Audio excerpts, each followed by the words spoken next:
वसल्लम दुनिया के लिए सिर्फ एक नबी नहीं बल्कि सरापा रहमत, सरापा मोहब्बत और सरापा अदल है। आज जब हम मीलाद मनाते हैं तो ये सिर्फ खुशी का इजहार नहीं, ये शुक्र का दिन है, ये अदल का दिन है कि हम अपनी ज़िंदगियों को इखलाक़ मुहम्मदी सल्लल्लाहु अलैहि वसल्लम से संवारें और दुनिया को अमन, मोहब्बत और भाईचारे का पैगाम दे।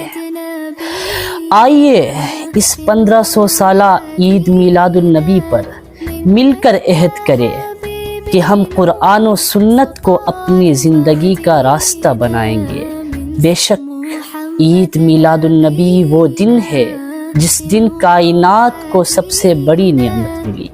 अल्लाह तबारक व तआला हमें नबी करीम सल्लल्लाहु अलैहि वसल्लम की सीरत पर चलने की तौफीक अता